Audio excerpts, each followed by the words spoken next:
Class 6, Chapter 6, Kingdoms, Kings and an Early Republic.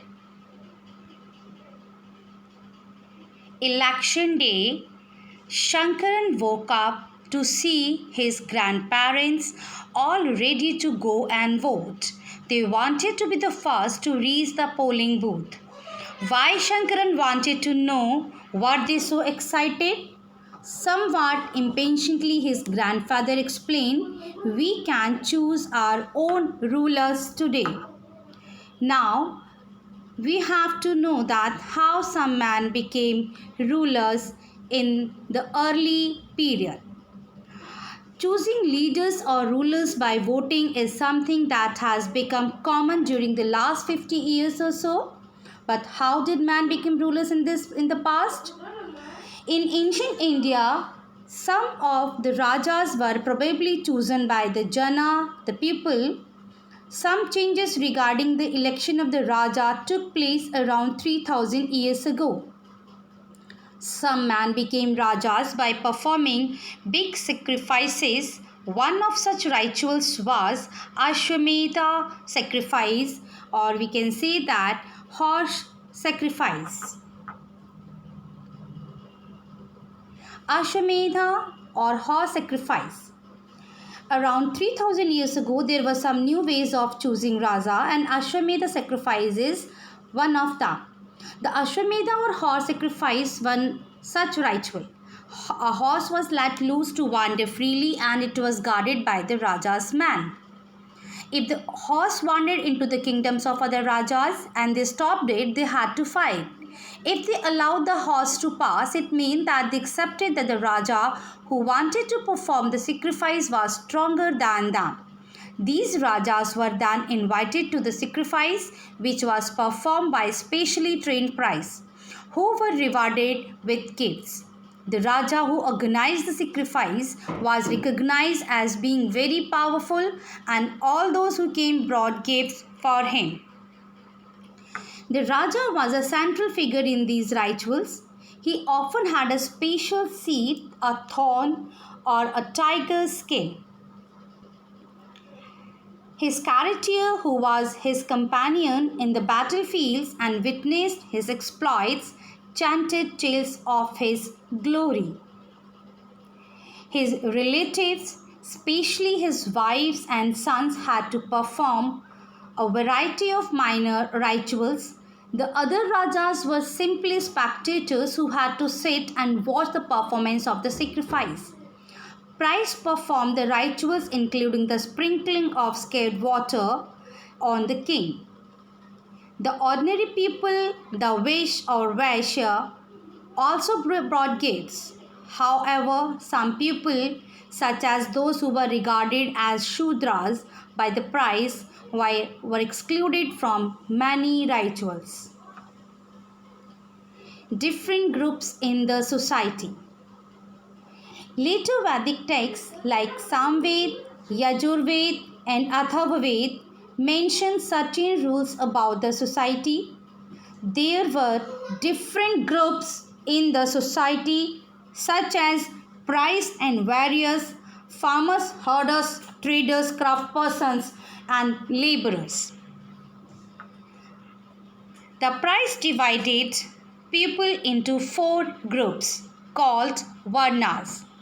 According to them, each Varna had a different set of functions. The first Varna was that of Brahmin. Brahmins were expected to study and teach the Vedas, perform sacrifices and receive gifts. In the second place were the rulers, also known as Kshatriyas. They were expected to fight battles and protect people. Third were the Vish or the Vaishyas. They were expected to be farmers, herders and traders.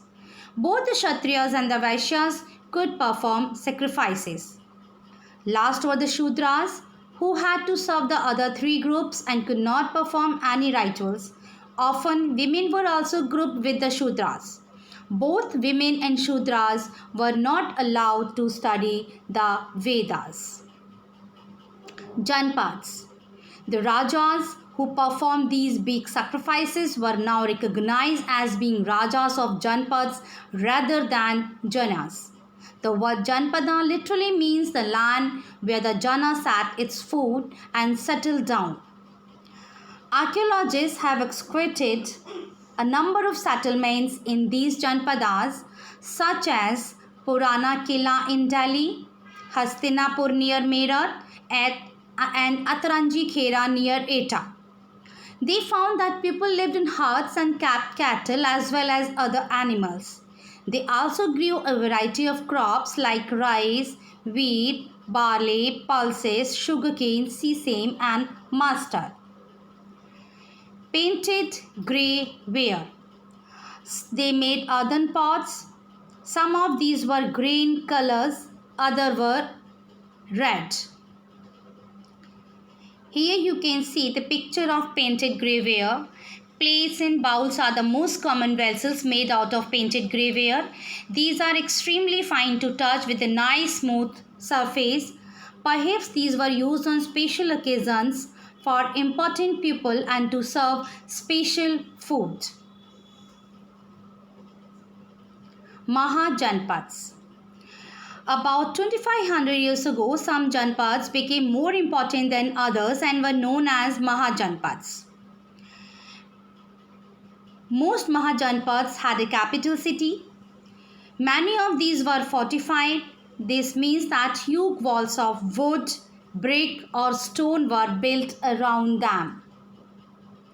Here you can see some important Janpads, Mahajanpads and cities. Mahajanpads like Gandhar, Kuru, Panchal, Kausal, Vajji, Magad, Ang and Avanti. Here you can see a picture of fortification wall at Kaushambi.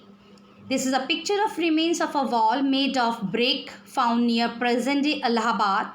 A part of it was probably built about 2500 years ago. The new Rajas now began maintaining armies. Soldiers were paid regular salaries and maintained by the king throughout the year. Some payments were probably made using punch-marked coins. Taxes. As the rulers of the Mahajanpads were building huge forts, maintaining big armies, they needed more resources and they needed officials to collect this. So instead of depending on occasional gifts brought by people, as in the case of the Raja of the Janpadas, they started collecting regular taxes. First, taxes on crops were the most important. This was because most people were farmers. Usually the tax was fixed at 1/6 of what was produced. This was known as bhaga or a share. Second, there were taxes on craftspersons as well. These could have been in the form of labor. For example, a weaver or a smith may have to work for a day every month for the king. Third, herders were also expected to pay taxes in the form of animals and animal produce. Fourth, there were also taxes on goods that were brought and sold through trade. And the last is, and hunters and gatherers also had to provide forest produce to the Raja. Changes in agriculture. There were two major changes in agriculture around this time. One was the growing use of iron plowshares.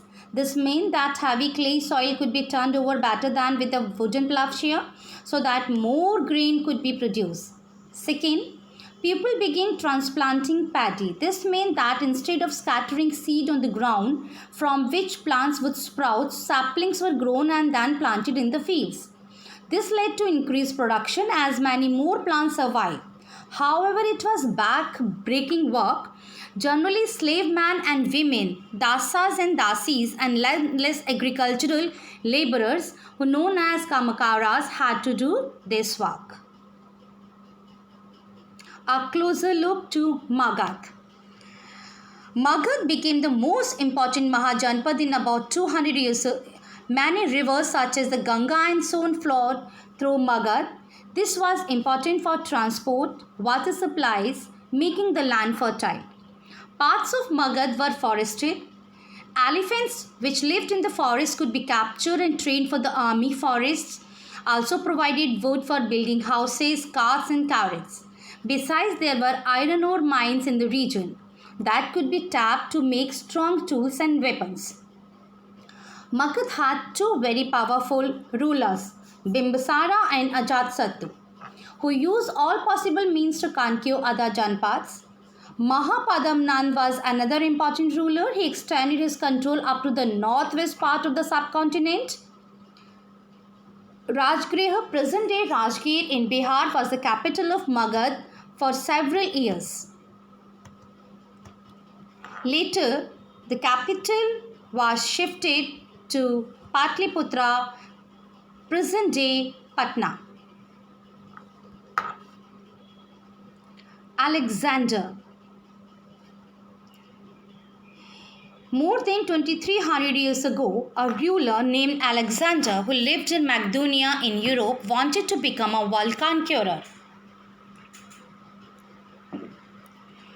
Of course, he didn't conquer the world, but did conquer parts of Egypt and West Asia and came to the Indian subcontinent. Reaching up to the banks of the Bias, when he wanted to march further eastwards, his soldiers refused. They were scared as they had heard that the rulers of India had vast armies of foot soldiers, chariots, and elephants. Now, the meaning of Gan and Sangh. Gan is used for a group that has many members, and Sangh means organization or association. In a Gana or Sangha, there were not one but many rulers. Sometimes, even when thousands of men ruled together, each one was known as Raja. The Raja performed rituals together. They also met in assemblies and decided what had to be done and how through discussion and debate. Both the Buddha and Mahavira belong to Ganas or Sanghas. Some of the most vivid descriptions of life in the Sanghas can be found in Buddhist books. So these Rajas performed rituals together. They also met in assemblies and decided what had to be done and how through discussion and debate. For example, if they were attacked by an enemy, they met to discuss what should be done to meet the threat. However, women, dasas and kamakaras could not participate in the assemblies of Gana and Sangha. Ajatasattu and the Vajis. Ajatasattu wanted to attack the Vajis. He sent his minister named Vasukara to the Buddha to get his advice on the matter. The Buddha asked whether the Vajis met frequently in full assemblies. When he heard that they did, he replied that the Vajis would continue to prosper as long as they held full and frequent public assemblies. They met and acted together. They followed established rules. They respected, supported, and listened to elders. Vaji women were not held by force or captured. Chaityas, local shrines, were maintained in both towns and villages. Vaishyans who followed different beliefs were respected and allowed to enter and leave the country freely. Greece and Athens.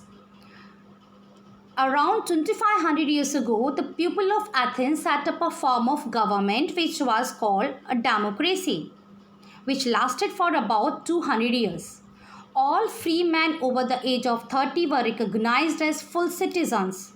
There was an assembly that met at least 40 times a year to decide on important matters. All citizens could attend these meetings. Appointments for many positions were made through lottery. All those who wanted to be chosen gave in their names and then some were selected through lottery. Citizens were expected to serve in the army and the navy. There were some people who were not considered citizens. Women, many foreigners who lived and worked in Athens as merchants and craft persons did not have rights as citizens. Besides, there were several thousand slaves in Athens who worked in mines, fields, households and workshops. They too were not treated as citizens. So that's all your chapter. Hope you will understand. Thank you.